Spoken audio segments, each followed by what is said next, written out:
Apakah teman-teman percaya bahwa keberhasilan atau kesuksesan kita di berbagai bidang kehidupan itu nggak hanya ditentukan oleh hal-hal yang kita pilih untuk melakukannya, tapi juga dipilih dengan hal-hal yang kita pilih untuk tidak melakukannya. Jadi mungkin kalau misalnya kita mau jadi atlet yang baik, iya kita harus milih untuk latihan 4-5 kali seminggu, tapi kita juga harus memilih misalkan untuk tidak makan junk food, tidak makan makanan yang terlalu berminyak atau terlalu manis. Demi masuk sekolah atlet, kita juga harus memilih untuk tidak ikut SMP atau SMA misalnya. Semua ada opportunity cost atau biaya peluangnya. Dan karena itu, kalau misalnya kita mau coba maju di berbagai macam bidang dalam kehidupan kita, fokusnya bukan hanya aku bisa ngapain aja, tapi juga aku bisa tidak ngapain aja. Ini ada beberapa hal yang aku hentikan untuk melakukannya yang membuatku merasa jauh lebih baik di keseharian dan mengelevasi performaku di olahraga, di sekolah, dan juga pekerjaan. Hal pertama yang aku hentikan adalah membaca apa yang orang lain katakan tentangku. Ini awalnya sangat susah dilakukan karena insting pertamaku waktu sekolah adalah ketika ada seseorang yang ngomongin sesuatu tentangku atau aku dengar katanya ada yang bilang A, B, C tentangku, mau itu baik atau buruk, itu insting pertamaku adalah untuk mencari tahu orang tersebut bilang apa dan siapa yang bilangnya, dan detail-detail nggak penting kayak begitu. Kalau misalnya beritanya emang berita baik, biasanya egoku merasa puas dan aku merasa kayak bahagia, aduh aku dibilang ganteng sama dia, aduh aku dibilang keren dan semacamnya. Tapi kalau misalnya yang dikatakannya itu buruk, aku langsung jadi pahit, aku langsung jadi marah rasanya, aku langsung jadi tidak suka dengan orangnya, padahal bisa jadi itu hanya satu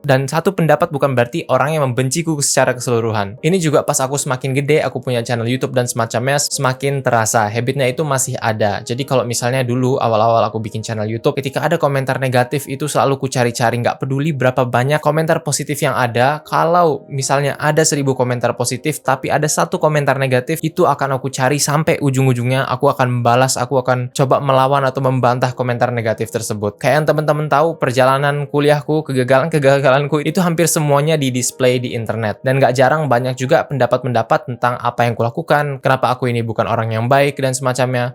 Dan dulu aku merasa itu adalah kebenaran, dan memang mungkin pastinya aku nggak sempurna dan banyak hal yang nggak benar dariku, tapi kenyataannya semua orang itu berhak untuk punya pendapatnya masing-masing. Dan yang paling penting adalah di antara manusia itu ada sekat-sekat, dan aku nggak bisa untuk melewati sekat antar manusia tadi untuk mencoba mengganti pendapat orang tentangku. Kalau dia berpikir seperti itu, ya udah aku nggak bisa ngapa-ngapain, aku cuma bisa fokus ke apa yang bisa aku lakukan. Misalnya kalau misalnya kritiknya valid, ya mungkin aku bisa perbaiki diri, tapi kalau misalnya menurutku kritik yang nggak valid dan itu mungkin cuma luapan marah seseorang aja yang dilampiaskan kepadaku, itu bagaimana caranya aku mengatur respon supaya aku nggak bertindak terlalu emosional atau terlalu gimana-gimana. Kebiasaanku untuk membaca atau mencari tahu apa yang orang lain tahu, entah kayak dengaran gosip mungkin dari orang di dunia nyata atau di internet, itu aku hentikan sejak aku baca buku Happy karya Darren Brown. Intinya di buku Happy ini, Darren Brown berkata bahwa semua kejadian yang ada di dunia itu netral-netral aja. Nggak ada kejadian yang membuat kita sedih atau membuat kita senang, itu nggak ada. Semua kejadian itu netral dan dia apa adanya seperti itu. Apakah kejadian itu akhirnya membuat kita nangis, bahagia, marah, dan semacamnya,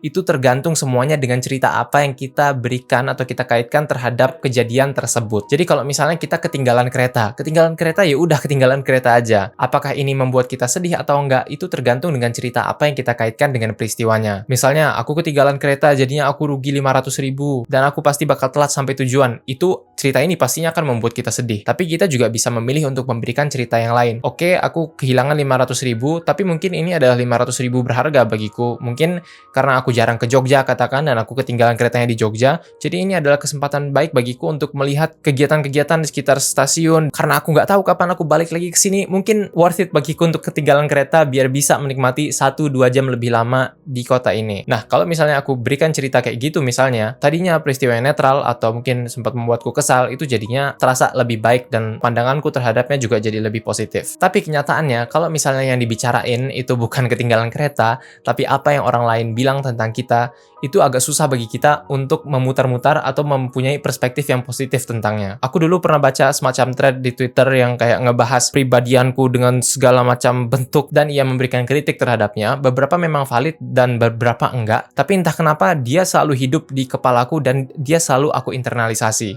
Sama dengan berbagai macam keputusan yang aku coba buat dalam hidupku, berbagai resiko besar yang pengen aku lakukan atau aku ambil, yang mana sebenarnya aku merasa nggak takut atau aku merasa cukup percaya diri dengan berbagai macam keputusan yang kubuat, tapi karena aku mencoba untuk mencari pendapat orang itu seperti apa, pendapat yang harusnya bisa aku abaikan atau nggak ada manfaatnya buatku, jadinya sekarang aku terima, aku dapatkan sebagai data points yang bisa aku gunakan untuk mengkaitkan cerita-cerita yang cenderung jelek. Kalau misalnya tentang ketinggalan kereta, ya iyalah agak gampang untuk bisa kaitin cerita yang positif. Tapi kalau misalnya itu soal kepribadian kita, orang ngomong apa tentang kita, kita jadi kayak agak susah gitu untuk mencoba untuk memberikan outlook atau pandangan yang positif tentangnya. Jadi yang aku sadari adalah seringkali yang membuatku takut atau yang bahaya itu bukan kegiatan atau keputusan yang pengen aku ambil, tapi yang bahaya itu adalah ketika aku membaca terlalu banyak komentar dan pandangan yang berbeda-beda dan aku nggak bisa mengkaitkan cerita yang positif terhadap mereka. Jadi aku menginternalisasi berbagai macam komentar negatif, hal-hal yang belum tentu benar tentangku. Aku jadi mulai mempertanyakan diri, insecure dan semacamnya. Itu karena tadi ngebaca apa yang orang lain katakan tentangku. Jadi sekarang kalau misalnya ada orang yang ngomong tentangku di keseharianku,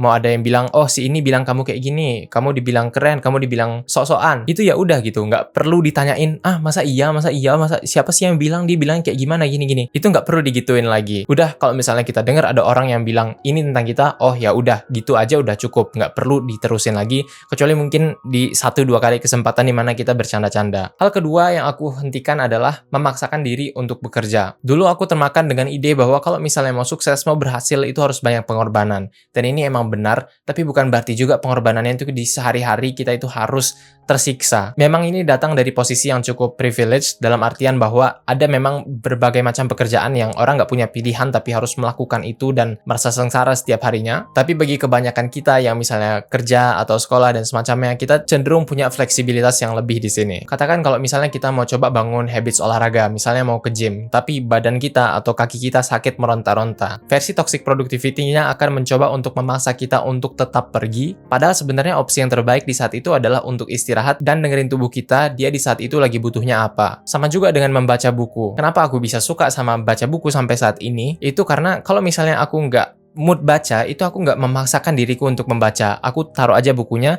dan aku tahu di suatu saat, di suatu waktu, atau waktu lainnya, ketertarikanku akan kembali, ada sesuatu kejadian di hidupku yang membuatku tertarik dan pengen baca buku tersebut lagi. Ini kalau misalnya kita ngomong details dari aktivitas yang kita lakukan. Tapi ini juga berlaku, aku rasa, untuk big picture-nya. Secara besar, itu kita mau punya keseharian yang seperti apa. Misalnya, keseharian seorang engineer dan keseharian seorang dokter itu pasti beda. Terus misalnya, keseharian seorang karyawan dan keseharian seorang pengusaha itu pasti akan berbeda. Mungkin kita dengar di internet itu advice-nya adalah kamu harus jadi pengusaha biar kamu jadi bos dirimu sendiri. Tapi ternyata setelah kita coba, kita nggak cocok dengan itu. Kita lebih suka dengan kenyamanan atau rasa kayak keamanan yang diberikan oleh pekerjaan yang tetap. Kita suka stabilitas dan semacamnya. Jadi kalau misalnya kasusnya seperti itu, ngapain kita maksain diri untuk melakukan sesuatu yang kita tahu itu tidak membuat kita senang dan itu juga reward-nya nggak seberapa. Ini ada quitting framework yang bisa teman-teman lihat untuk menentukan apakah bisa berhenti dari sesuatu atau enggak. Tapi intinya adalah kalau misalnya sesuatu itu susah, hal yang pertama yang harus kita lakukan adalah kita tanyakan apakah rewardnya menurut kita worth it. Kalau misalnya rewardnya worth it, apakah kita bisa membuat hal yang kita lakukan tadi terasa lebih menyenangkan dalam melakukannya. Kalau misalnya mau gimana pun kita melakukannya tetap sulit rasanya untuk membuat kegiatan tadi merasa menyenangkan, maka hal yang terbaik mungkin adalah untuk berhenti dan coba lagi di bidang lainnya. Ini harus diulang berkali-kali sampai pada akhirnya nanti kita menemukan sesuatu yang menurut kita rewardnya worth it dan juga prosesnya terasa cukup menyenangkan meskipun ada berbagai macam tantangan dan sebagainya. Dan meskipun ada berbagai macam tantangan dan sebagainya, kita merasa lebih siap atau lebih mau menerima konsekuensi yang didapatkan di saat itu.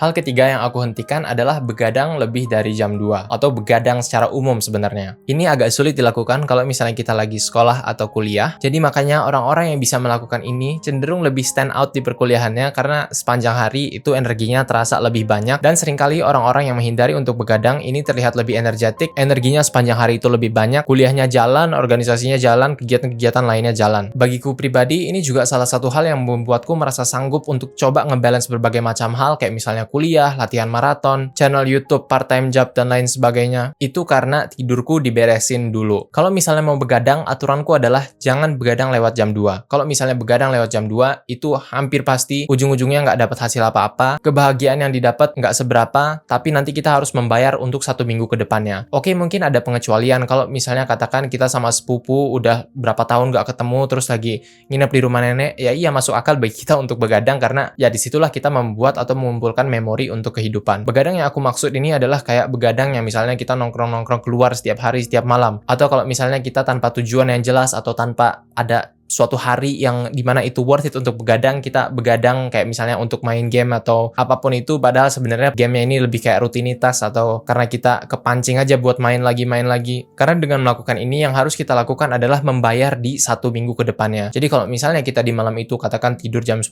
kita ya besoknya akan berfungsi dengan normal. Tapi karena di malam itu kita memberikan waktu untuk begadang sampai jam 2 atau kadang sampai jam 4 sampai nggak tidur lagi, itu yang harus kita lakukan adalah membayar di sisa minggunya. Di hari Seninnya kita malas pergi ke sekolah, sampai sekolah telat, belum sempat mandi. Di siang hari sekitar jam 11, jam 12, biasanya kita ada waktu kosong di antara kelas yang bisa kita pakai buat nugas atau ngerjain sesuatu, tapi di situ malah kita pakai untuk membayar begadang tadi dengan tidur di musola atau bagaimanapun itu. Terus misalnya sorenya kita udah ngejadolin lari, kita merasa hari itu terlalu capek, jadi kita memutuskan untuk skip larinya, dan 2 kali 3 kali pengulangan kemudian, habits lari kita nggak jalan, teman kita progres tugasnya udah 60%, sedangkan kita baru mulai, dan di akhir pekan kita merasa menyesal, kita buat janji ke diri sendiri dan bilang ke teman bahwa kita nggak mau begadang main game terlalu lama lagi, tapi pada akhirnya itu tetap kita lakukan dan siklusnya berjalan terus-menerus. Ini nggak ada hubungannya dengan toxic productivity atau nggak ada juga hubungannya dengan menolak bersenang-senang dalam kehidupan, tapi kenyataannya adalah dengan punya rencana yang strategis soal begadang, alias kita begadang di waktu-waktu tertentu yang menurut kita manfaat atau memori yang dibuat akan worth it, dan juga menghindari begadang secara umum, itu akan membuat kita merasa lebih bahagia di semua area kehidupan. Kalau misalnya katakan kita begadang untuk main game atau ngobrol terlalu larut sama teman-teman, itu kita akan bahagia di situ, tapi kebahagiaan itu adalah kebahagiaan yang dipinjam. Kita nanti harus ngebayar selama 1 minggu, 2 minggu ke depan. Sedangkan kalau misalnya kita coba untuk cukupin jam tidur, besoknya kita akan lebih senang, akan lebih bersemangat, akan lebih percaya diri,